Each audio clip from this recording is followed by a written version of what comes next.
civilmedia.mk. Слободно, независно, отворено. Петар, што толку ти сгреши Груевски, па тргна ти неколку мина тога што се одважија високи функционери во ВМРО ДПМН во реформи пред неколку години?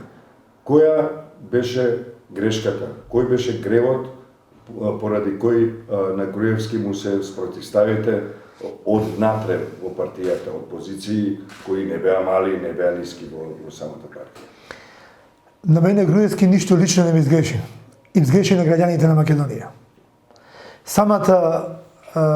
Самиот мотив за реформите беше да ставиме крај на едно управување со Републиката која беше насочено против граѓаните на Републиката. Значи, логиката на постојање на една држава, Република, е да биде во интерес на граѓаните. Значи, на мене ништо не сгреши на граѓаните. Тоа време реформаторите станаа многу популарни дури и надвор од земјата и дури и странските медиуми се заинтересираа веднаш по таа прва пресконференција што беше организирана во клубот на новинарите, па Цивил Медија беше, мислам дека бевме првите, ако не првите, тогаш меѓу првите кои стапија простор во тоа деликатно време.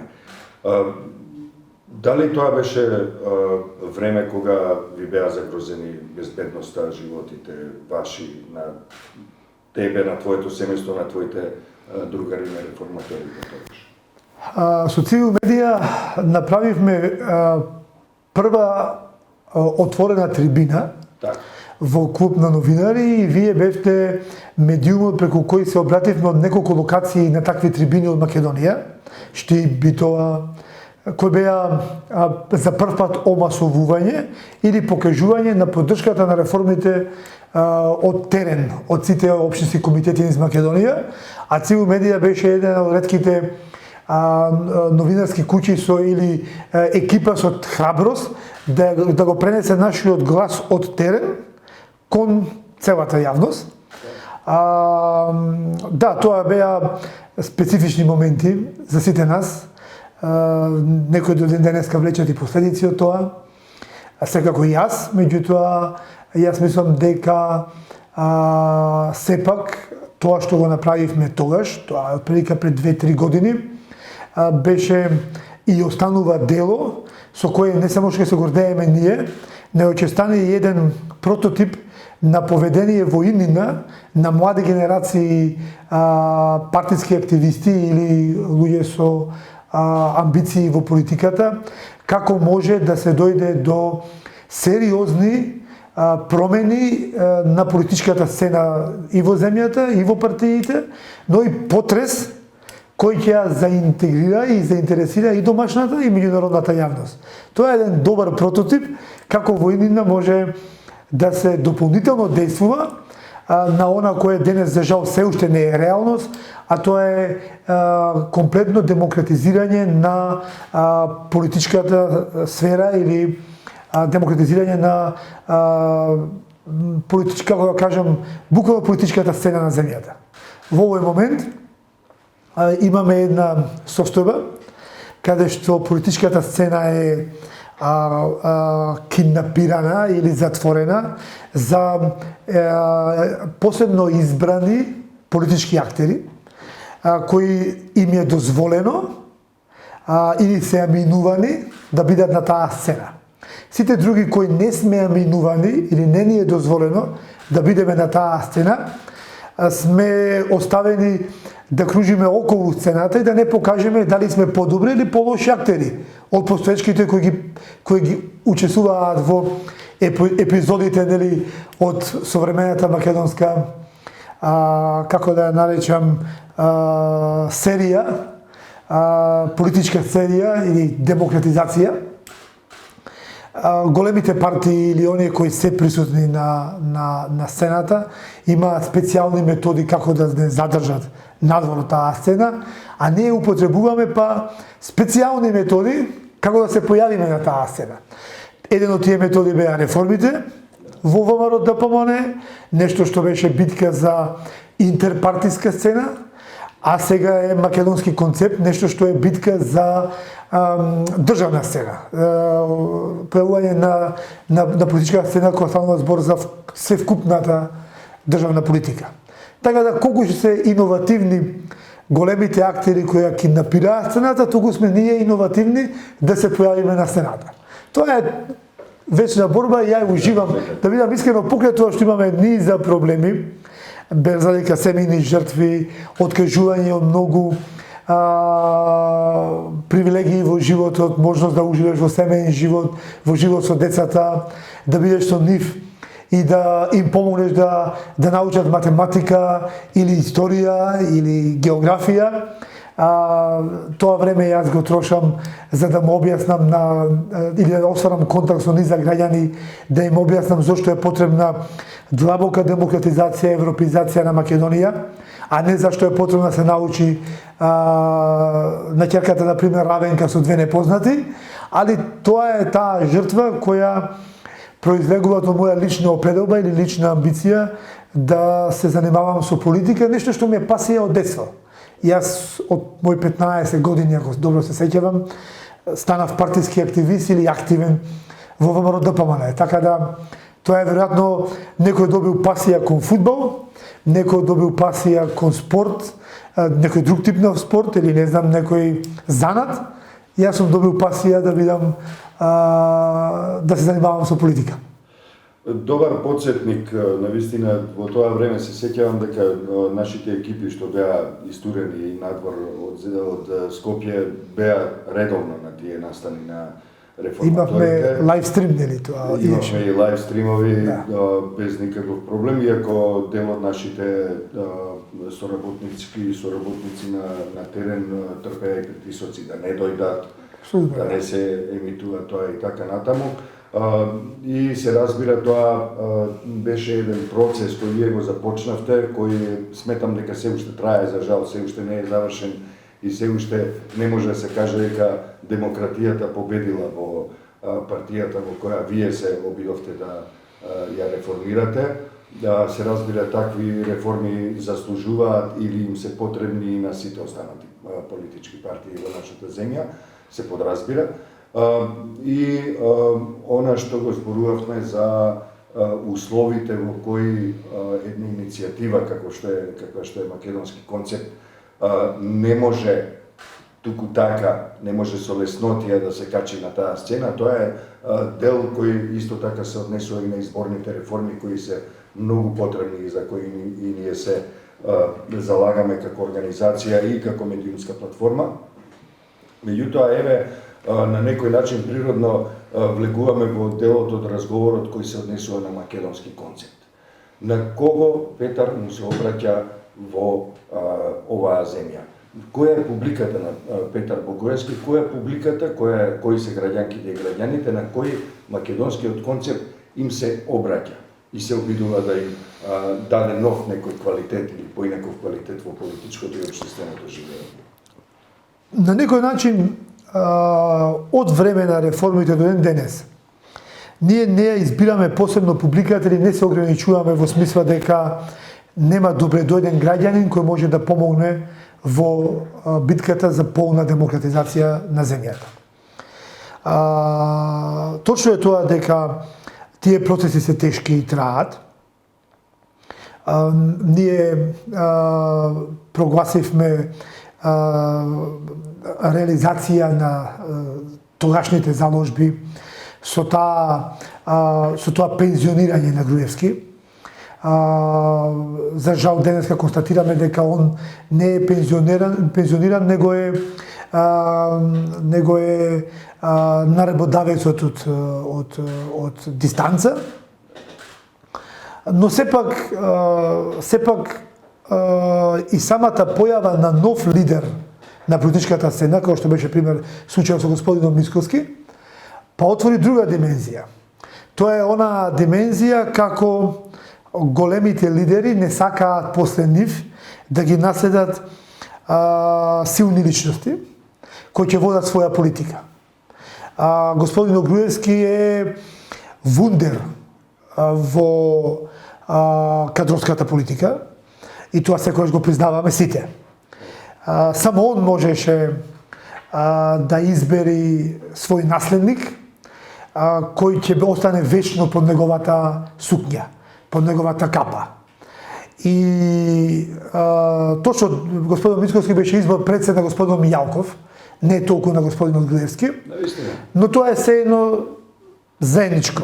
Јас викам, ВМРО ДПМН одамна веќе е една политичка партија која се претвори во приватна компанија на тројца собственици. Тоа е господинот Мијалков, господинот Груевски и господарот на мозокот, разумот и свеста на господинот Груевски, тоа е господинот Протогер. Они се тројката која управува со таа партија, на која јас искрено не сакам да бегам одговорност, да не се разбереме погрешно и сакам да знаат сите граѓани отворено. Јас сум човекот кој застана строго на линијата на Никола Груевски во битката со Љупчо Ѓурѓиевски, поддржувајќи го новото во ВМРО ДПМН во 2006 година. И верувајќи во преродбата на Македонија, кога овие тројца ме убедија дека ние стварно работиме за преродба на Македонија и дека ние стварно работиме за да направиме вистински нормална држава. И јас не смеам да бегам од тоа. Напротив, мислам дека тоа беше таа единствена опција која ќе понудеше прогрес визави таа зачмаеност на Македонија во 2004, 5, 6 година. Што се случи после 2009 и 10 година е долга приказна и треба ова интервју да трае денови. Но во ред, меѓутоа јас немам право на повторна грешка. Ако тоа им поверував на нив тројца, немам право да им поверувам повторно на истите тројца, кои преродбата ја препакетира во обнова, која всушност е обнова на бандитизмот. Тоа не е нова програма, тоа не е нова визија. Тоа е обнова на бандитизмот кој го имавме видено во последните 10 години, или речем последните 6 години. Или крајните 6 години од мандатот на господинот Груевски.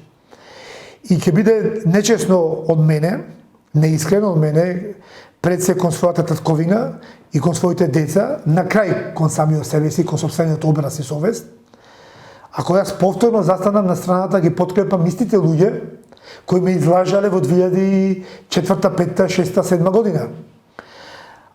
Тоа знаеш како е, како викаат старите, ако си бил еднаш на магарешка клупа, глупаво е сам да се ставиш повторно на истата клупа. И затоа јас викам простете, но јас не можам да ја подкрепам во овие моменти обновата на бандитизмот. Токму е тоа е причината, бидејќи ја знам дека господинот Мицковски сме потрошиле сати и сати во убедување да излеземе од подсукњата на груевизмот. Небитно е колку комуникација има со господинот Груевски. Господинот Мицковски може да се слуша со Груевски секојдневно, мене не ми смета воопшто тоа. Може би ќе каже нешто паметно Груевски. Но, зборуваме за да излеземе со политиките од подсукњата на Груевски и груевизмот. И после потрошени сати убедување ние констатиравме, односно избор беше на господинот Мицковски личен избор, да остане по таа сенка. И ја тоа не го спорам, тоа е негов личен избор. Но при тоа јас не можам да го следам, да бидам по таа сукња. И тука просто ни се пријателски раздвоија патиштата. И тоа е сосема нормално. Не знам зашто има таква пизма во јавноста од типот ти ќари во ВМРО функции, привилегии, пари. Или доека имаше мед во ВМРО, стоеше во ВМРО, па кога снема мед, ја напушти партијата. Во ВМРО и сега има мед, колку што знаеме. Во ВМРО има полни тегли мед, меѓутоа они кои ме напаѓаат се нови ВМРО-вци, они не знаат дека јас сум претрпел тешки трауми од СДСМ и тешки напади врз мене. Јас сум го преживел најтешкиот период на двата бранковизми. Јас бев силен опозиционер 90-тите години, кога го рушевме Бранко и таа транзициона мафија, приватизациона мафија 90-тите години. Јас во тој период буквално се откажав од како да кажам привилегии кои ги дава младоста, за да се вградам во битката за промени 98 година.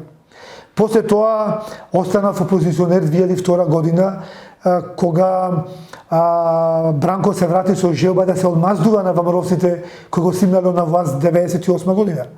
И тоа се сеќавате на силниот министер Хари Костов за внатрешни работи, се сеќавате на оние отпуштања од работа масовни јадници на ВМРО-вци и пресметка со непожелните ВМРО-вци, при што бев испуштен од работно место, го изгубив работното место. Така да, многумина кои мене ме напаѓаат за тоа дека јас не знам што е опозиција, не, они не знаат што е опозиција, јас многу добро знам што е опозиција и многу добро знам што е да се руши една тоталитарна власт. Поради мојот карактер да ги рушам тоталитарните влади во државата, оние двете на Бранко, но исто така многу малку знаат дека јас се најдов во судир со господинот Ѓорѓиевски уште 99 година, после изборите за господинот Трајковски, кога моето ВМРО ДПМН тогашно ги напушти принципите на еден дел од нашата програмска определба и зафативме некој правец кој не доведе до катастрофата од 2001 година. Многу малку знаат дека 2001 година јас бев на страната на решението на Борис Трајковски и многу малку знаат дека бев човекот кој побара одговорност во партијата за стилот на кој беа претходно спроведените избори 99 година. Така да тоа ми е природно мене во карактерот.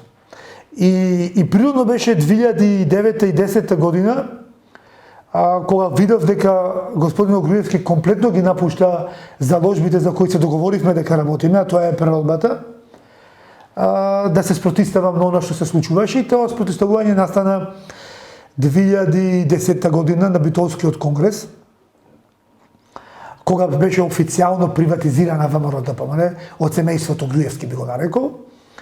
Отоаш вие започнавте граѓанските активисти да нарекувате фамилијата. На нас не ни беше пријатно во ВМРО ДПМН тоа да го слушаме. Иако бевме внатре во ВМРО ДПМН сосема свесни и знаевме што се случува, действувавме колку можеме и не можеме да направиме тоа. И јас се сеќавам дека се обидовме да направиме реформи 2014 година во ВМРО ДПМН и тоаш можам да еднаш бев сведок за некој издание на едно дело за методите на груевизмот. Напишав едно моје сведоштво, се сеќавам на една средба во Скопје во центарот. Мислите дека реформите всушност во подготовките од разговорот 14 година. 2014 да, многумина викаат, вие па почнавте со реформи кога падна Груевски. Не е точно тоа. 2014 година беа обидот да се организираат неколку функционери на партијата и се сеќавам на една средба со еден човек од раководството на партијата во центарот на Скопје. Ке ми простите, не можам да откривам имиња, бидејќи не е пријатно кој моите пријатели, кој после разговорот и моето соопштување за вистината за Груевски и што Груевски прави додека мафта со бајракот на патриотизмот, што прави под масата, открива меѓу нас некои детали професионални околу инвестиции и капитални, него буквално му се препотија рацете, он ја напушти масата без да се поздрави и си замина од средбата. Беше преплашен зашто некој си дозволил да говори против Никола Груевски во моментот во 2014 година, кога беше он семојниот господар на судбината и животите на граѓаните и на самата држава. И тоа беше мако трпно. Ке направевме еден тим, ке се распаднеше тимот.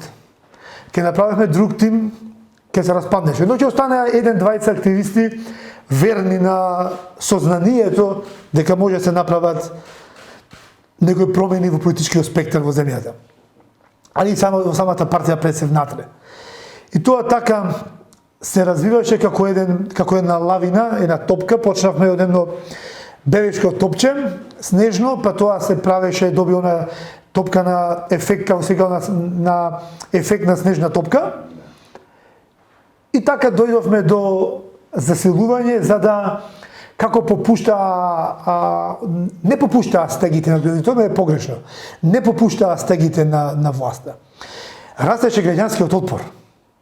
Како растеше надворешно граѓанскиот отпор против тоа случување, така внатре во партијата на нас ни стануваше полесно таа топка да се омасови, таа лавина да се проширува. Може би не викам дека сме ние безгрешни или сме суперхерои, ние сме грешници и обични смртници. Може би одбравме погрешен момент, може би избравме и погрешен метод. Многу мина рекоа, ние сме со вас, но не се приклучуваме, бидејќи методот не ви е исправен, пристапот. Што ги респектирам. Може би е точно, може би е изговор, но исто така има луѓето право, што не се вклучиле јавно, бидејќи беше страшно. Се случуваше да луѓе се плачат да се поздрават со нас на улица после првата пресконференција. Покрај нападите на семејниот имот и на семејството, ние имавме напади и закани кон наши најблиски пријатели и роднини. И стварно беше непријатно си во наша кожа. Не е тука проблем кога ти се заканува на тебе лично. Проблемот кога патат луѓето околу тебе, најблиските роднини, пријатели и така натака. И тоа е до ден денеска случај. Волкот го менува рувото, ама умот не. Така денешната мермерна палата е истата мермерна палата од тогаш. И тие закани кои ги трпеа моите пријатели тогаш, ги имаат и денес.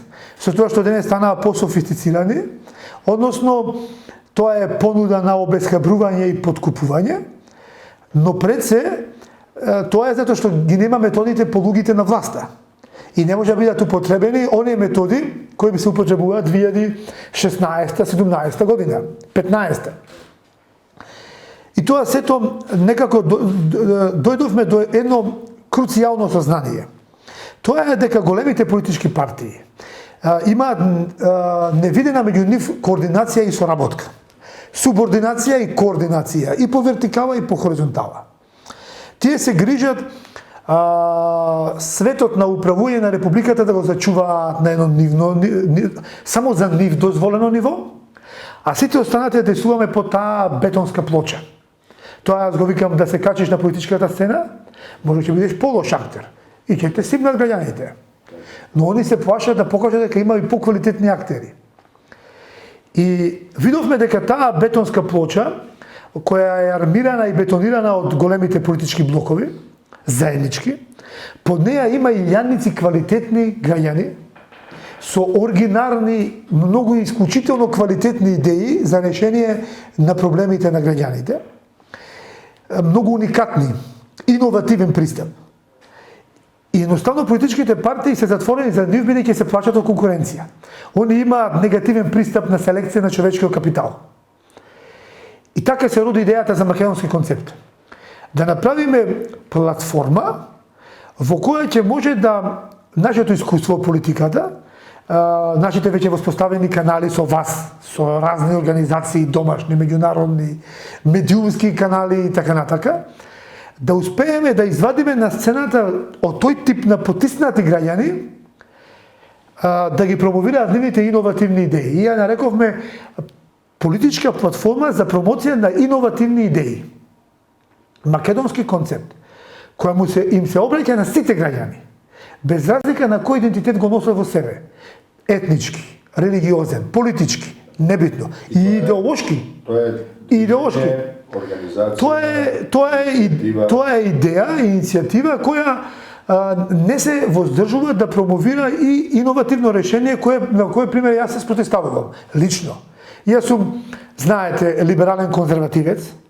Јас сум во многу мои тестирања либертаријанец оригинарен, есенцијален. За мене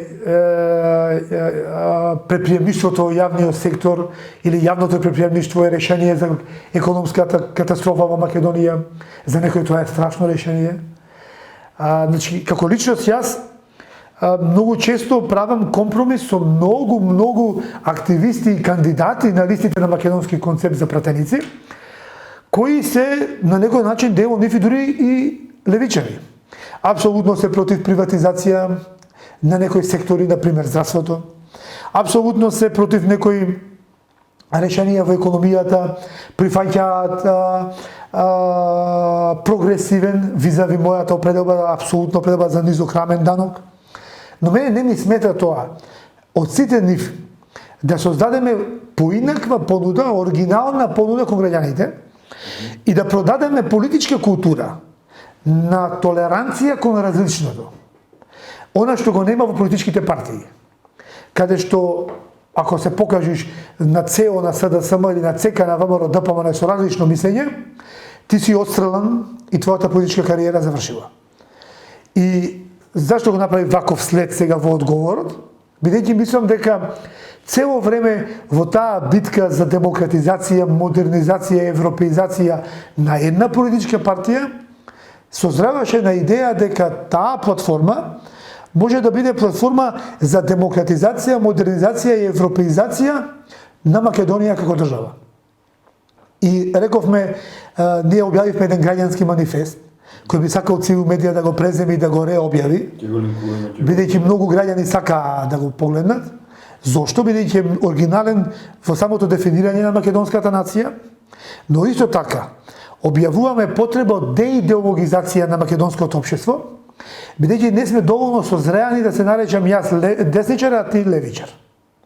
Се уште тоа не го разбираме есенцијално. И викаме вака, ние европеизацијата ја издигаме на ниво на национална идеологија. Сега на Македонија и предстојат 10 плюс 5 години процес на длабока вистинска европеизација. Откако ќе ја завршиме таа европеизација некаде 2035 година, можеме да ја доживееме македонската младотурска револуција, јас се нарекувам.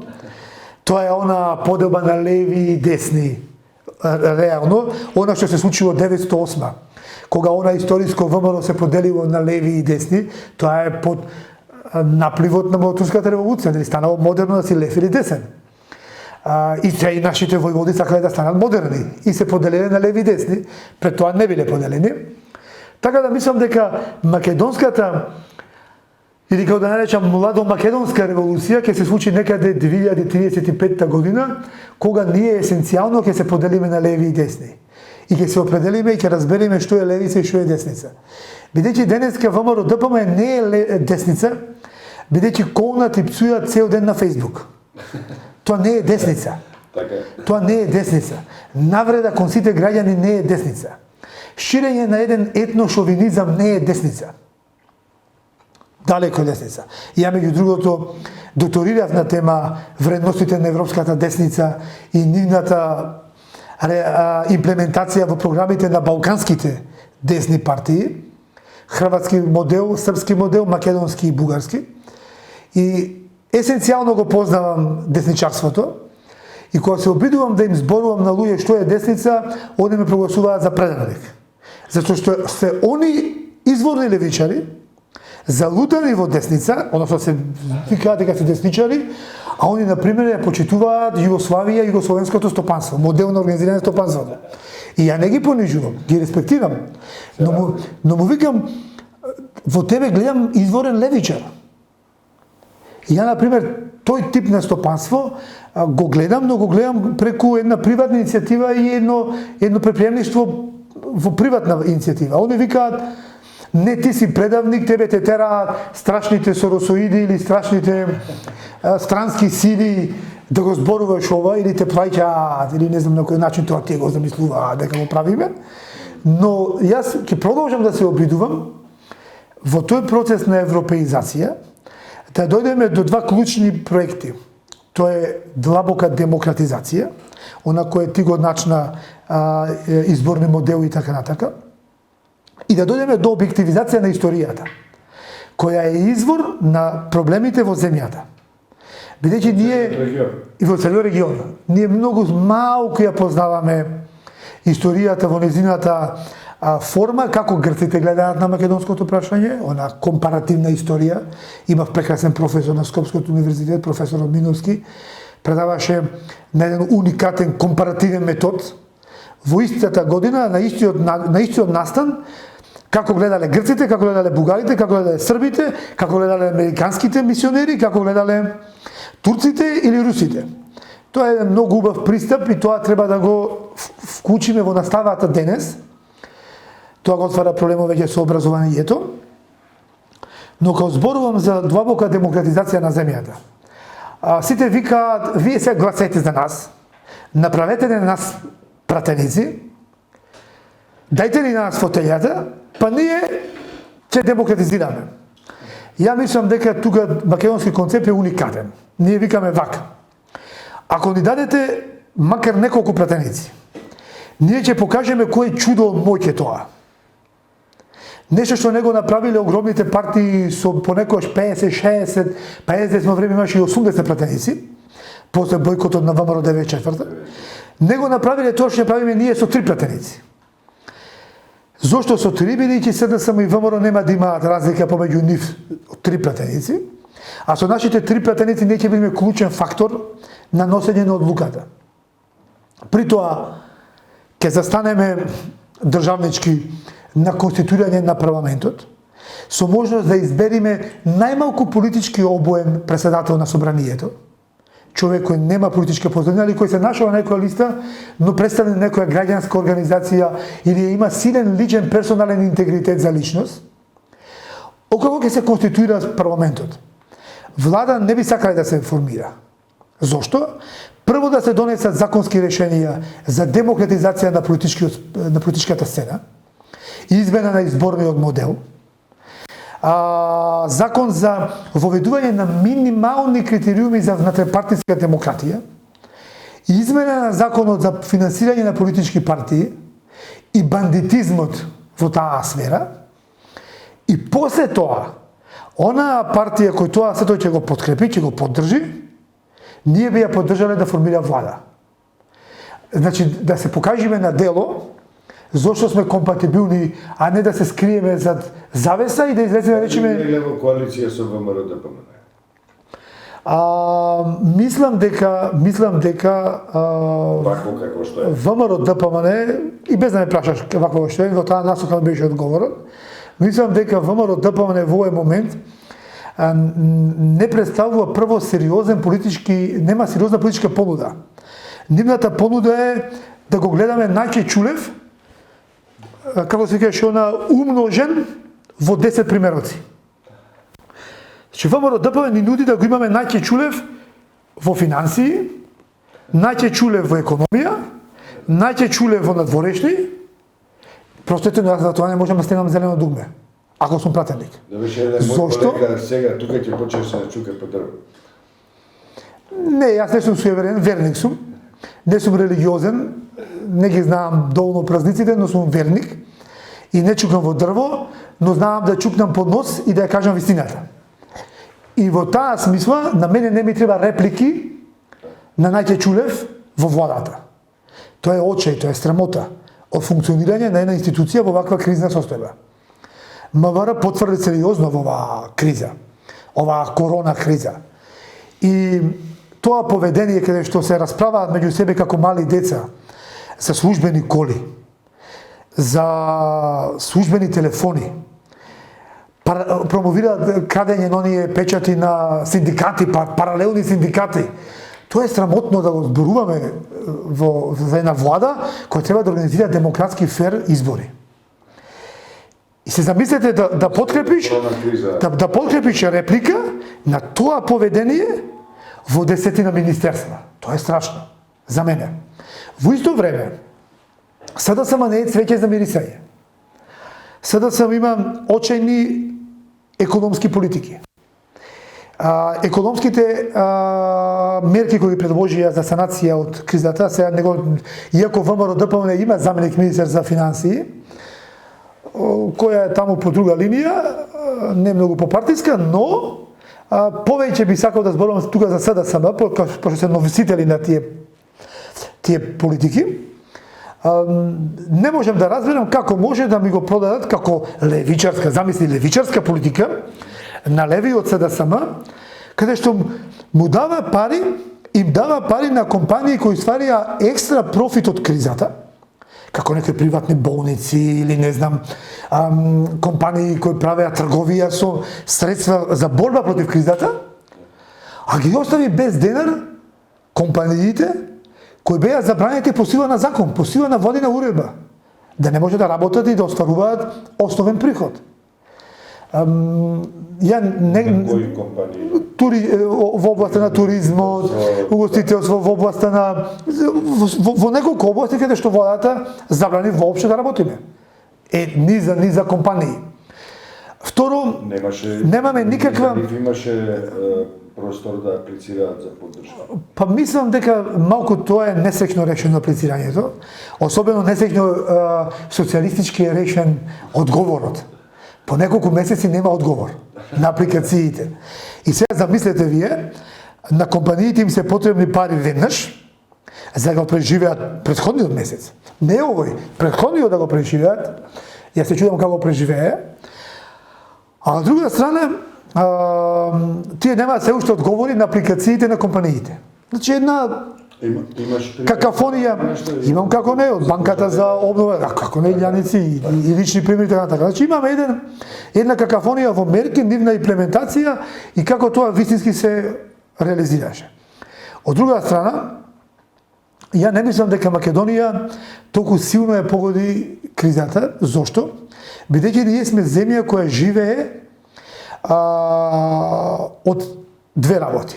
Сива и црна економија, се полни буџетот, преку потрошувачка на парите дојдени од таа сива и црна зона, и од друга страна имаме олигархија која живее од парафискални давачки на граѓаните. И на некој начин сите сме согласни да си остане ова лимбо ситуација во која народот живурка, олигарсите ќе ви објаснам, а олигархијата живее. Тоа што значи? Тоа значи дека секторите кои престанаа со работа, толку малку плаќале данок или живееле во сферата на, не знам, на сивата зона, што буквално не толку се осеќа дупката во буџетот од недостатокот на работата на некои компании кои и онака пренесувале со малку приход во буџетот. Веројатно ни помогна Господ, што нафтата остана без цена, па можеше в државата да се ги изголеми сериозно акцизите и да направи екстра приходи од таму, а Македонија да добие како сите земји во светот многу ефтина нафта. Тоа не зависи од нашите политики, тоа е надворешна работа. Но, така на некој начин се санираат штетите во буџетот. Она кое малте запрепаси јавноста беше на изјава на министерката за финансии, која после беше демантирана од нејзина страна, за огромни дупки од над 80% од приходот од ДДВ, после сватија дека тоа станува збор само за компарација со фискалниот месец за тој месец. Но како и да е, ја мислам дека економската криза во земјава не е до тој степен ризична, да ние се чувствуваме толку загрозени. Повеќе гледам и сум нервозен на глувоста на владата да ги услиши нашите предлози. Ако ние сме помала политичка структура или граѓани, ние сме многу масовен концепт, македонски концепт. Имаме десетици доктори на науки во нашите и кандидатски листи во нашите редови, од кои неколку се познати и признати професионалци и доктори на науки во областа на економијата и финансиите, посебно јавните финансии. И ние кажавме правична мерка. Тоа беше воведување на 1% данок, дополнителен или како го нарековме ние паушал, кој ќе се исплаќа од компаниите кои работат во моментот. Од сите компании, меѓутоа кои остваруваат обрт во тековните месеци. Така да, оние компании кои остварија екстра приходи од оваа криза, ќе платеа поголем процент солидарно за еден било нарекол, јас не е тоа данок, не на давачка од општествена одговорност. Се формираше солидарен фонд? Не, тоа е социјалистичка мерка, јас како десничар не го почитувам.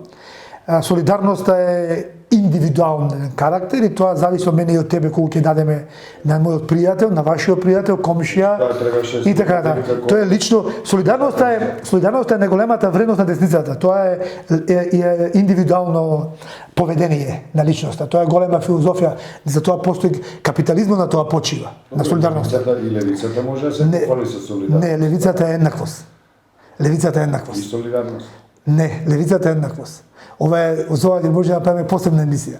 Ако сакаш и сега. Не е проблем. И оној дел да се вратам на ова, да завршам со мерката, и оние компании кои воопшто немаат бизнис, не работат ништо во оваа криза, ќе платат 0 денари. Така да беше тоа многу правично решение. Но владата најде за складно да се расфали со пари од претходни заеми, пари кои стоја одложено во Народна банка, кон компании на кои беше потребна најмала помош. Сега за парафискалните. Еве, ќе упростам, за простиче ме разберите. Да зборуваме за парафискална давачка за одржување на фискални каси. Цел свет веќе фискализација има преку мобилните телефони на продавачите. Само во Македонија постои парафискална давачка на одржување на тие каси. Тоа оди во буџетот само на колку компании? 1, 2, 3 компании. Новинарите никогаш не провериле кои се газдите на тие компании, кај да тие отприлика 30 до 60 милиони евра годишно. За тоа зборувам. Тоа се тие Србија е прогласена за царица на парафискалните давачки, а Македонија ги има пута 2, по 2. Значи, ако имаат они 70 давачки, ние имаме 140 и нешто. Парафискални. Ова е добра тема, ќе ја обработим. Обработете ја. Ова го убива македонскиот мал бизнис. Ги убива граѓаните, ги убива семејните бизниси, ама го убива и средниот бизнис. И тоа сето, така поставено, им дава привилегија само на олигарсите. И самиот приход каде оди. Јас сум разговарал со многу бизнисмени, они викаат вака: Петар, нема ништо грешно во вашиот предлог за 1% давачка плюс. Доколку ние знаеме кај ќе одат тие пари. И ако тие пари одат во солидарен фонд, или тие пари одат во буџет на Републиката, ние со драго срце ќе го платиме тој плюс 1%. Но сме нервозни кога даваме низа давачки, за кои никаде не знае каде завршуваат, а од нашето кешфло на компанијата се гледа дека имаме огромен процент X давачки, кои во вкупните расходи на компанијата се голем процент. Едно е данокот, друго е ова парафискална одлив, парафискален одлив. И тоа е проблем кој Македонија не го решава, бидејќи така е скроен системот, да е неправичен кон честниот бизнис, а да го подкрепува бандитизмот. И тоа е она за кој зборуваме кога треба да го промениме. И сега, ако ние дојдеме до ова решение, до овие заклучоци, ние како да направиме коалиција со партии кои не сакаат да ги прифатат овие наши предлози и решенија. Ние би оделе до таму да ако ниту една од партиите не прифати влада која ќе ги реши овие прашања, нека се повторат изборите. И ние нека ги изгубиме мандатите. Ништо страшно. После тоа граѓаните нека речат: добро, во ред, овие македонски концепт не се во право. Во право се овие од големите коалиции и нивната кампања дека овие се лудаци и не сакаат да се формира влада. Нема да гласаме за нив и ќе ги исклучиме од политичка сцена, во ред, нека ни исклучат. Но ако граѓаните препознаат дека додека не ги решиме ние овие работи, оваа земја нема да дојде до богати граѓани, а нашата крајна цел е богати граѓани, а не сиромаштија, тогаш, како да кажам, пак ја луката граѓаните. Ако препознаат, ќе ни дадат после тоа 30 мандати, ако не препознаат, ќе ни ги земат и тие 3. Еве, одиме со бројката 3. Од друга страна, имаме монопол на банкарскиот сектор, кој го држи народот и стопанството во тешка сиромаштија. Јас не се согласувам со изјавата господинот Заев кој рече: ние можеме лесно да решиме тоа со банките. Со уредба на влада во воножна ситуација ќе ги присилиме банките. Не, нема потреба да ги присилуваме ние банките. Ние имаме аранжман со Европската Унија, договор за стабилизација и асоциација, дел 2, кој ја обврзува Македонија се преземат мерки. И тоа го премолчува и ВМРО, ДПМН и СДСМ, бидејќи на нив им е страв да се спротивстават на банкарската олигархија. Ние имаме проект либерализација на банкарски сектор. Што значи тоа? Тоа значи дека ние не ги допираме домашните банки. Они нека си продолжат си работат како што си работат. Слободно, независно, тие си се банки, за тоа постојат, да направат профит. Тоа е и логиката на постојање на банкарскиот сектор, да оствари профит и за акционерите на крајот на кришата. Но ние треба да го отвориме националниот банкарски пазар за меѓународни финансиски институции. Извор на пари да има за Петар и за Џабир во австрийска банка. Па ако сакаш да си купиш стан, ќе аплицираш за кредит во австрийска банка со 0,8% камата, а ако комерцијална, тутунска, кои се низа банки во Македонија, може да се носат со таа конкуренција и се уште може да пласираат кредити со 8% камата. Они слободно нека си бидат успешни, дај Господ да бидат најуспешни. Да даде Господ македонските банки да излезат на пазар и да остварат екстра профити во странство. Нека продадат кредит од 8% и во Германија. Немам ништо против тоа. Но сакам слободно банкарство кое функционира на пазарни принципи. Во тој случај, ако на Петар и на Џабир му е отворено, му се отворени можностите нашата заштеда да инвестираме во странство, во некои фондови инвестициски, во заштеди, во не знам електронски валути, во не знам во благородни метали, Бог знае во што, но при тоа не ме ограничува мене домашното законодавство. И не ме ограничува монопол на домашните банки. Тоа што јас сум слободен граѓанин, а слободата доаѓа само од економската слобода. Слободни сме оној момент кога ќе станеме финансиски слободни, а ние денес не сме. Ние сме под, би го рекол јас, го нарекувам често банкарско робство. Тоа е суштината на тоа што го зборуваме. Ако партиите не се подготвени да го поддржат овој наш проект, или немаат храброст да го поддржат ова, тогаш во ред нема да формираме влада. Нека ги повториме изборите уште 10 пати и граѓаните нека гласаат се додека не се разбериме за овие работи. Но веќе е време да направиме концепт кој ова вака јавно ќе го зборуваат. Со сите ризици по нас, кои ги имаме и ќе ги имаме. Јас сум си зел обврска или сум се окуражил да го земам тој крст на себе и тоа да го зборувам. Многу политичари ова се плашат да го зборуваат. Но веќе е време ова да го отвориме во јавност и веќе граѓаните да се определуваат за ова. Не за приказната колку сум јас патриот или предавник, не за приказната дали ја одговарам или не ја одговарам со моето поведение на Мерната палата, не од приказната дека јас сум го напуштил медодавачот, пчелката Никола Груевски, пошто нели мед давал, па пчелките даваат мед, или не знам што, него да зборуваме за ова. Еве нека ми објаснат зошто сегашната опозиција, начело со Христијан Мицковски, нема храброст да го зборува ова и да делува вака опозиционо. Ја викам затоа што се они подизведувачи на власта. Ние за жал денес во Македонија немаме вистинска опозиција. Може да бидат подизведувачи на власт. Сега ќе ви кажам како. Тоа е една структура која е на интересен начин составена. Имаме председател на партијата кој нема храброст да учествува во ниту едно, се извинувам, не е битна среќа партијата, лидер на опозицијата, кој нема храброст да учествува во ниедно прашање национално. Избега од сите прашања. Избега од натовизацијата на Македонија. Ја не можам да му го... Ја никогаш не му го опростив тоа инфериорно однесување во моментот кога преговаравме за името. Го молев буквално да се вклучи во преговорите за името. Како? Ако се вклучевме и ние во преговорите за името како опозиција, ќе игравме добар и лош полицаец со преговарачите од власта. Па ние ќе државме почврсти позиции, они помеки, па ќе извлечевме подобри позиции за Македонија. На крајот на кришата сите работиме за Македонија. И ќе направиме подобри преговарачки позиции на Македонија во преговорите со Грција. Бегањето, ситната душа личните калкулации, математички прецизни само за себе и за својот партиски интерес, при тоа оставајќи го комплетно адакта државниот и националниот интерес на Македонија, не е моје поведение. И тоа не можам да го опростам. Како дозволивме да не учествува опозицијата во круцијални историски моменти од решавање на историски прашања за државата. Истото се однесува и на НАТО.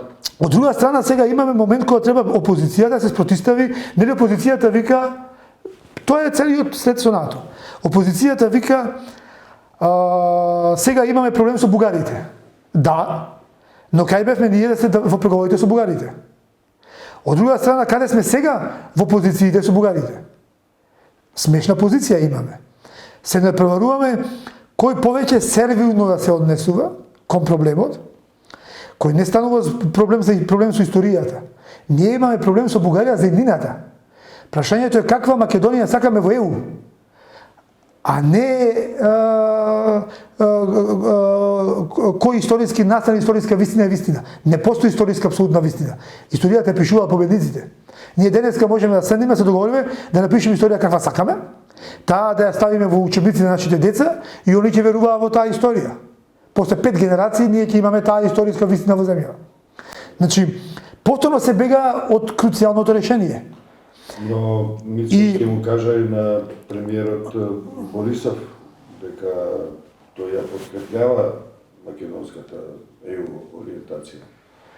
Не знам Мицковски колку е добар со бугарскиот јазик, но знам дека е многу нечесно да му коленичиш на Борисов по Европа и да го подкрепljаваш бугарскиот договор, а на македонците по селата, по општинските комитети да им кажуваш колкав патриотци и да кажуваш колку се бориш против клетите татари. Тоа е крајно непрофесионално поведение. И да завршам, каде е опозицијата се спротистави нова олигархија за која зборував.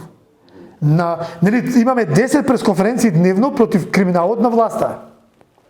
Ајде да се согласиме со сите пресконференции. Но ајде сега да се бориме и да понудиме кредибилна критика на тоа. Тоа е и решение.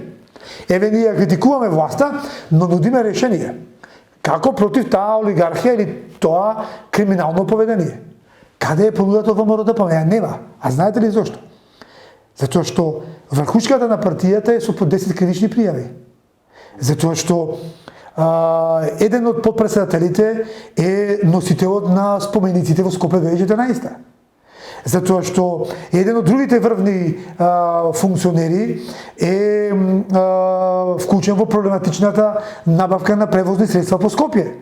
И сега на сето тоа, очекува ли се уште некој од граѓаните во Македонија дека ова што го зборувам јас ќе го кажат они?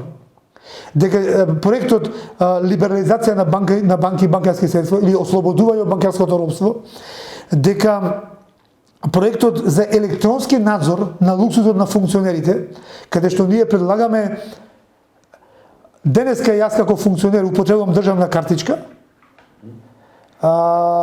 и во Рим купувам геврек, веднаш македонските граѓани на официјалниот сајт на владата ќе видат колку сум потрошил од нивниот буџет, од нивните пари.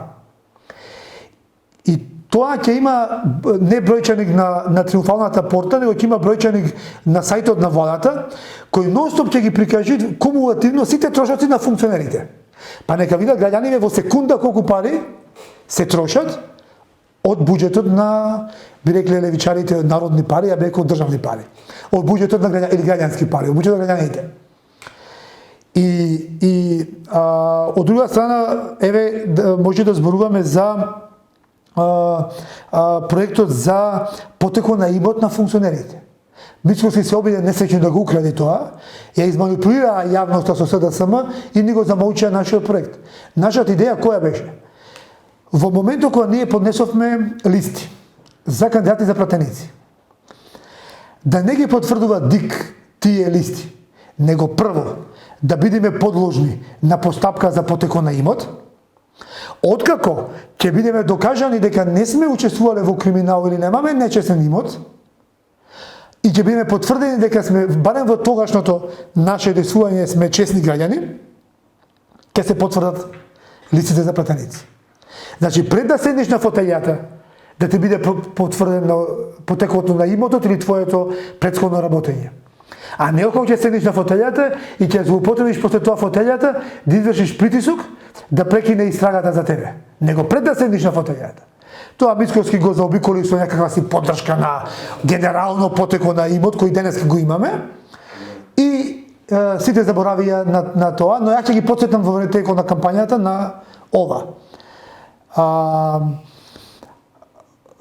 Круцијално е да викаме сите, ама политичарите не лажат, сите сте исти, сите сте арами, сите исто лажете, кажувате, ние не излегуваме на гласање и граѓаните се многу сериозно разочарани од состојбата сега. Ама дали со неизлегување на гласање прават граѓаните? Не, и 50 граѓани да излезат ќе изберат 120 претеници. Нема тука решение. Граѓаните треба масовно да излезат на гласање. Но јас ги разбирам целосно дека се разочарани. Само сега што сакаат мора да одлучат граѓаните. Сакаат да поддржат вакви проекти за кои зборував за сега или сакаат да поддржат патриотски памфлети. Треба да одлучат. Ако јас користам често на реченица и ќе повторам и сега. Ако им верувате на патриотски или националистички памфлети заради тоа што па кај нас тоа се вика патриотизам, а не е тоа патриотизам. Патриотизам е да направи силни институции во државата. А ова не се ова се шовинистички памфлети. Јас викам ако му верувате господин Мицковски дека ќе ви врати името на Македонија или знамето старо. Или ако му верувате на господин Заев дека ќе донесе правда, да гласате за господин Заев и господин Мицковски. Но ако не им верувате, тогаш обидете се да го отворите мислите и да погледнете во различното. Ако повторно во нас не согледате дека сме алтернатива и не ни верувате дека ова ќе го зборувам јас ќе го оствариме, тогаш пак не гласете за нас. Еве ќе го поминат уште 2-4 години тоа ќе констатираме не 30 годишно малтретирање, ќе констатираме 34 годишно малтретирање. И ја немам ништо против тоа. Ние сите имаме своји лични кариери, животи и така натака. Ние може ќе се повлечиме, некои други ќе дојдат, иако македонски концепт има амбиција да остане многу сериозно на политичката сцена, со иновативниот пристап, како граѓанска понуда, со граѓански листи секогаш. Кој не мора да не како политичка партија, тоа со граѓански листи секогаш подкрепени од значи македонски концепт не е политичка партија, туку е иницијатива, односно граѓанска иницијатива и имаме граѓански листи. Значи ние на листите ќе инсистираме секогаш. Во моментов се граѓански листи. Има регистрирано кандидатски листи во ДИК, на изборна комисија. Број 10 е за овие избори и тие се граѓански листи. Колку кандидати имате? 100 кандидати за од 1 до 5, прва, втора, трета и четврта и петта изборна единица. Во шеската подготвивме така тоа е голем пораз за мене лично, бидејќи јас прво што направив почнав да составувам листи во шестата изборна единица. За жал голем дел од бидејќи граѓански концепт е и анационална организација, значи организација која ги прифаќа и мобилизира граѓаните од сите етнички групи или заедници. За жал, толку е силно влијанието на албанските партии во моментов во тој спектар, каде што си предавник кај албанците, ако не си припадник на албанска алијанса или на ДУИ. И многумина албанци се уште не се укуражија. А концептот на македонски концепт беше да бидат тоа кандидати. Апсолутно мешани листи, апсолутно. Ние имаме кандидати албанци на листите. Во моментов има. Апсолутно да, и турци, и роми, че во првата изборна единица, во втората изборна единица. Во третата изборна единица бошњаци, албанка имаме втора на листата во петтата изборна единица од Кичево родум и живее во Кичево. Така да сакавме да бидат одраз на Македонија тие листи. Од доктори на науки до армирачи на бетон, македонци до најмали групи. Ние имаме и македонци, и срби на листата, и турци, и власи, и албанци, и македонски бугари, че имаме се на листата. И ние направивме листи да одразуваат теренската реалност во Македонија. За жал во шеската Не успеавме, бидејќи, ќе повторам, огромна е моќта и партизираноста на она сфера од македонското општество во кое живеат албанците. И се надевам дека во наредниот период македонски концепт ќе успее. А притисокот е социјален или можеби и со повеќе приказната беше корупција, можеби? Не, повеќе приказната е на тоа дека се викаме македонски концепт кој му делува етнички, а тоа е суштината. Ние во Македонија мораме да имаме кохезивен елемент на сите нас. Мораме со Македонија да се идентификуваме сите граѓани. Но при тоа за мене е погрешно решението дека Македонија... Сакаш да кажеш дека ДУИ, например, како политичка партија, придавката македонски ја смета како етничка придавка? Да, за жал да. Да, и албанска алијанса исто така.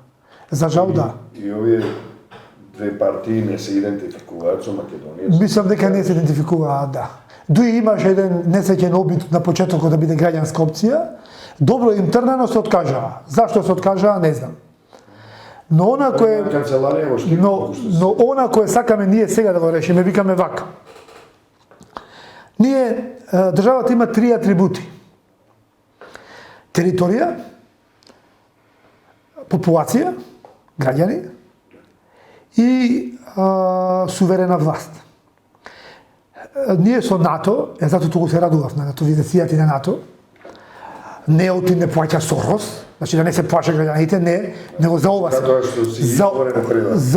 за ова се радував за НАТО, бидејќи со НАТО ние решивме 2 атрибути на нашата државност. Тоа е територија и суверена власт, управа. Сега сме многу покомотни да разговараме со цел свет, не само со нашите соседи. Остана да го решиме атрибутот нација. Ние го нудиме граѓанското решение. Многу мина, меѓу кои она едно општество на СДСМ на господин Заев, едно општество за сите е постсоцијалистичко решение. Компромис помеѓу нешто како пресликување на несреќна варијанта на братство и единство кое не е пресликано во формата која постоеше претходно. Во Југославија, да речем. Ние нудиме друго. Ние нудиме индивидуалност. Секој е поединец и се изборува со државата сам. Како што се говори со Господ сам, така се говори со државата сам. Јас сум Петар и јас имам со Македонија работа сам. Џабир не мора воопшто се грижи за мојот однос со Македонија. Така исто Џабир си има своја комуникација со Македонија и тука Петар не е надлежен. Тоа е она што го зборуваме дека погрешно е решението Македонија е држава на народ и некакви си делови парчиња од народи. Туку Македонија е држава на граѓаните на Македонија. На сите луѓе, сите нас, поединечно. И тука не е битно од која етничка група доаѓаме ја и ти. Не е битно на која религиозна група им припаѓаме ја и ти. Кој идентитет сме го прифатиле за свој. Зашто има многу луѓе кои го менуваат идентитетот. Имам пријателка која пред некое време се изјасна дека разочарана од корона кризата и од случувањата со верските заедници преминува во атеисти. Еве, она го промени пред мои очи нејзиниот идентитет религиозен. Сега што треба да направам? Јас да ја прогласам за предавник, не да ја убијам, да ја што да направам? Она е апсолутно рамноправен граѓанин во односот меѓу мене и републиката. Не е таа и републиката. За тоа зборува македонски концепт. Од таа идеја се плашат албанските политички партии, двете големи, кои се плашат дека ќе го изгубат монополот врз албанците. И злоупотреба на етничката карта за остварување на политичка моќ, влијание и функции. Па и финансиска моќ. Ја викам, зашто да немаме ние премиер албанец од македонски концепт? Ако ние мислиме дека тој е најдобриот технократ, најдобриот познавач на македонската администрација, може би он е послушен од мене да зборува за овој граѓански концепт кој го застапува македонски концепт. Тоа што он ќе биде кандидат или мандатар, од тоа што се исплаши Мицковски, нели, да биде мандатар за време на корона, пошто било лошо да си премиер кој е лошо, а убаво било да бидеш премиер кој е добро. Ние не се плашиме, ние велиме до таму дека ние сакаме да имаме кандидат за премиер Ќе видиме киде меѓу нас можеби некој, не е битно кој. Не е битно кој идентитет го носи во него. Битно е он да се идентификува со Македонија, длабоко да ја почитува државноста, бидејќи државноста за нас е нешто што не правиме компромис. Тоа е исполнување на стремежот и сонот, нели, сакаш на ВМРО, сакаш на Крушевската република до ден денеска. И сега, ако Дину Вангели кој вика дека бил премиер на Крушевската република и вика дека е влав, и тоаш не им сметало на тогашното ВМРО, по мој сознание можеби е и православен албанец, но не им сметало на моите дедовци во Крушево. Мислам, не гледам причина зашто на мене денес, во 21 век, би ми сметало било кој човек да биде премиер на Македонија со идентитет различен од мојот, но со заедничка цел. Тоа е полна европеизација на Македонија. Нешто со кое сега не смееме да правиме компромис и зашто дадовме и забелешка на председателот Пендаровски со на изјавата за европеизацијата. Доколку немаме таков јазик, тоа и тоа, ние ќе се не мораме во Европа, не. Посилен инструмент за зачувување и негување на нашата македонска посебност и идентитет од Европската Унија нема. Бидејќи таму во таа голема Европа никој не сме да ти каже, кој ќе имаме ние македонци европратеници, никој не сме да им каже како они ќе се изјаснат во Европскиот парламент. И ќе имаме еврокомесар, тоа е за јавноста министер на Европската Унија, македонец, никој ќе може да му каже да ги пренесе ставовите на Македонија изворно во Европската комисија. И така натака, и така натака. Петар, ова се многу Тоа е суштината, душата на граѓанскиот манифест кој го промовиравме на еден настан кој нарековме Чекор напред. И се ние сме убедени во и ние веруваме во. И ние одиме со оваа идеја напред. Многумина ја прогласуваат за предавничка, платеничка, на многумина не им одговара, но јас се сметам за патриотска, изворна, иновативна. При тоа не бараме средства од фондот за иновации, пошто ова е стварно иновативна на политичката сцена. Не сме сите исти, и тоа ќе го докажеме со поведението, а не само со парола. Еве објаснав до сега зашто не сме исти. Не сме како политичките партии, ќе ми простите, ќе бидам вулгарен, ама сакам да бидам вулгарен на моменти. Не сме газ за власт. И 3 гласа да имаме, ние ќе биме пресреќни и задоволни. 3-3. Ама честни и искрени гласови. И 300.000 да имаме, тоа ќе ни дава граѓаните преголема обврска и тежина, како се носиме со таа тежина, но ние бевме тука да понудиме различност, а граѓаните нека се определат што сакаат да направат. Ако не успеат да ја препознаат различност, пак е грешката кај нас. Ние не сме успеале таа различност да доволно добро да презентираме. Ајде да застанеме тука, токму во ова. Го спомнавме изборниот систем во неколку контексти во овој разговор. Дали можеби ќе биде грешката и кај вас, односно кај вас, ако не бидете препознаени? Дали имате вие како граѓанска иновативна стратегија за пристап до тие структури, односно до политиката, до изборите? Дали имате простор вие тоа да направите? Само ова е реторичко прашање. Не, многу битно прашање. Дајте да видиме. Се бориме за простор. Дали има Се бориме за простор. во изборен систем се бориме за простор за македонски концепт. Јас викам помали политички партии. Јас викам големите.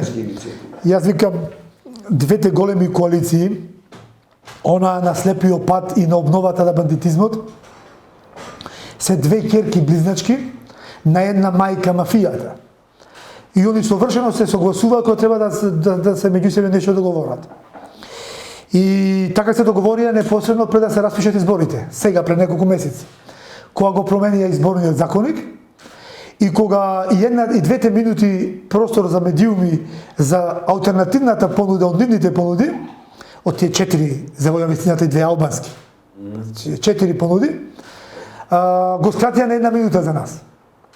Ги скратија сите можности кои ни следуваат за поддршка од државата за кампања, на стоп, значи ги преполовија нашите можности за да се представиме во оваа кампања.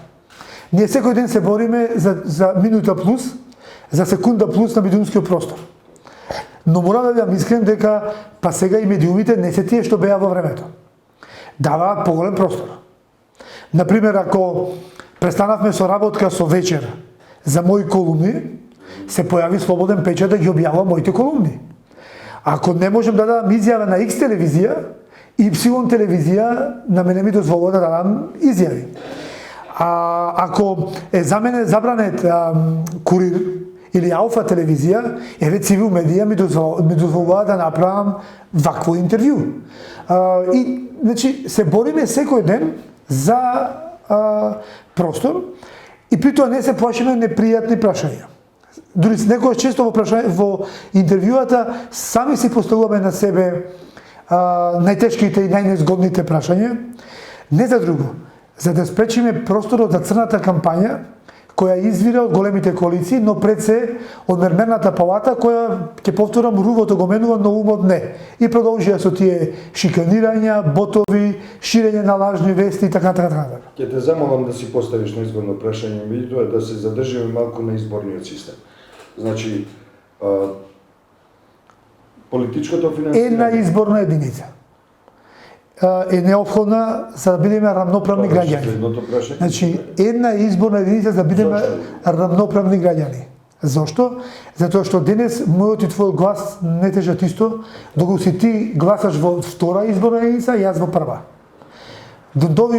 Количникот, математичката пресметка не е иста.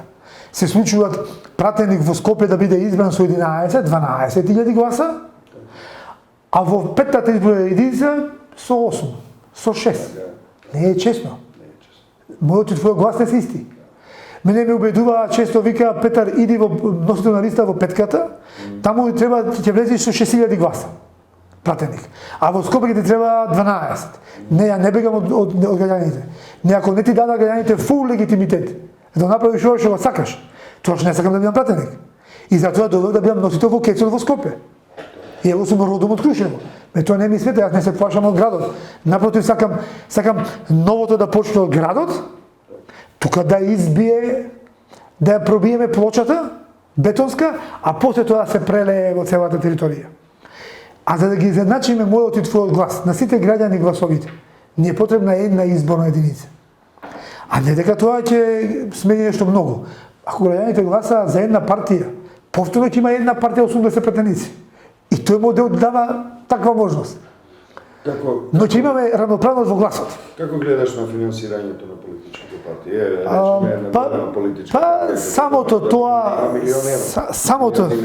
Самото тоа што во екот на најголемата корона криза, кога ние објавивме дека и тие скромни пари кои ги имаме, ќе ги пренамениме за хуманитарна помош. Набавивме маски заштитни, ракавици, средства за дезинфекција за ромското население, набавивме после тоа социјални пакети. Кај големите политички партии видовме на тотално немање совест, не сакаа да се откажат од средствата кои ги црпат од буџетот, а на тој буџет се потребни тие пари за да помогнат на социјалните случаеви и на поголемата, тоаш бевме исплашени од економската катастрофа која би ни следувала. И тоа сите очекувавме државата да ги прекине сите непродуктивни трошоци, вклучувајќи ги оние од ДИК за изборите, но пред се за финансирање политичката кампања. На крајот на краиштата можевме оваа кампања да направиме на уникатен начин. Неколку дуели на националната телевизија, бесплатни спотови на националната телевизија и граѓаните ќе се запознаеа со сите бројчина, со сите понуди. И немаше да потрошиме динар за кампањата политичките партии, а сите тие пари може да бидат пренасочени во буџетот за помош на социјалните загрозените граѓани. Но политичките партии не покажаа слух. Се останаа на тоа да ги земат парите од буџетот. Тоа е скандалозно поведение. Второ скандалозно самото решение. милиони евра да има само за неколку партии, а за другите да има смешни суми. 10 милиони евра се отприлика за сите политички партии кои освоиле гласови на претходните избори. Голема е сумата. Тоа е огромна сума. Голема е сумата и јас имам информација. Постоеше иницијатива. Ја не знам во СДСМ како функционираат и колкави плати земаат во СДСМ, не знам, но знам во ВМРО ДПМН. Високите функционери земаат 2 до 2, некој со 1000-1500, некој над 2500 евра плата. Во моментот да, апсолутно. Партиска функција е платена. Апсолутно да, тоа се државни пари, државата Република Македонија ги финансира политичките партии.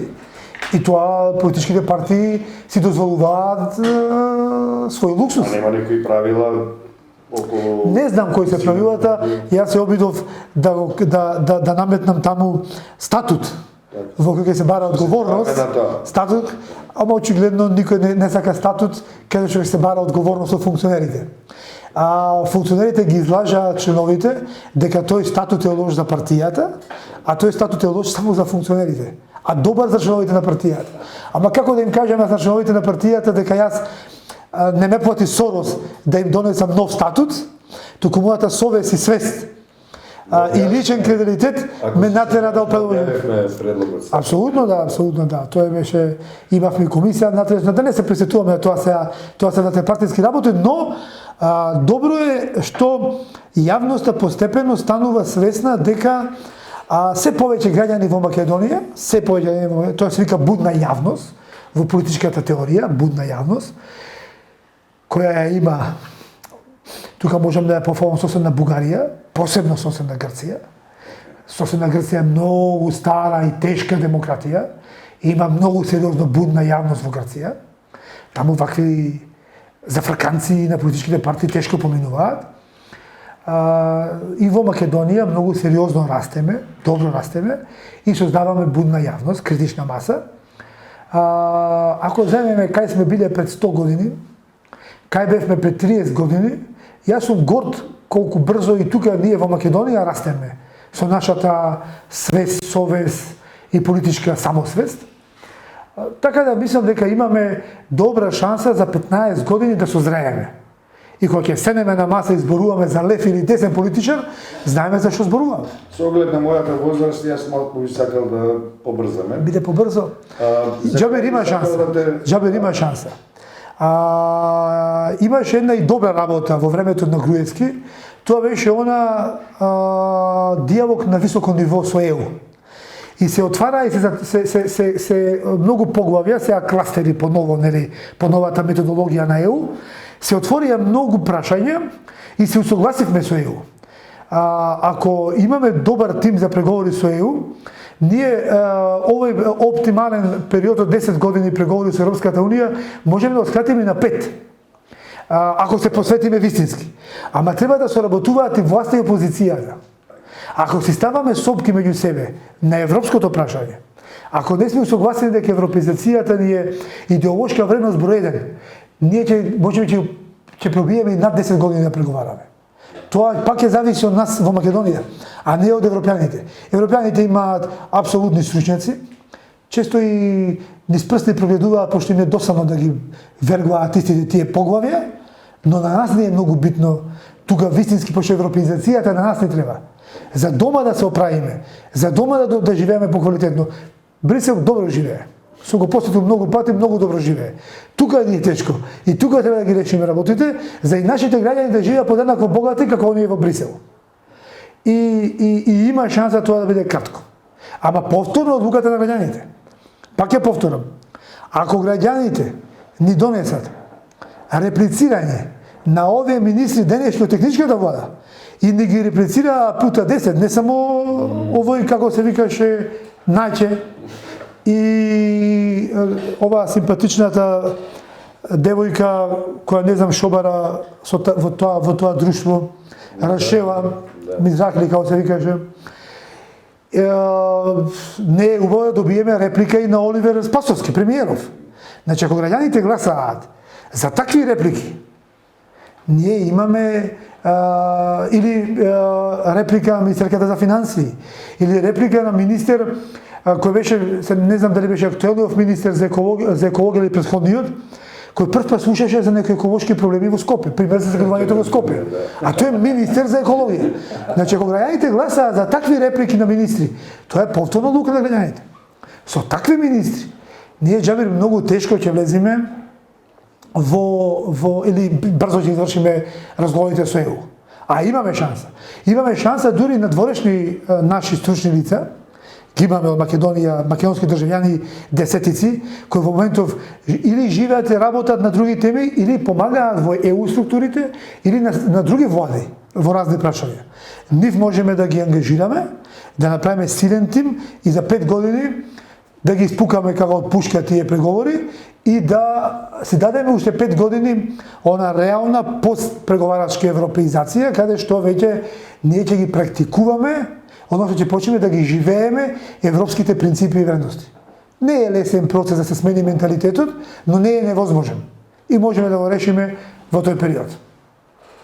Јас би го завршил овде интервјуто, а непријатното прашање кое ти ветив дека ќе ти дозволам да си го поставиш, ќе го оставиме за следна прилика. Не можам да си поставам непријатно прашање. Јас немам.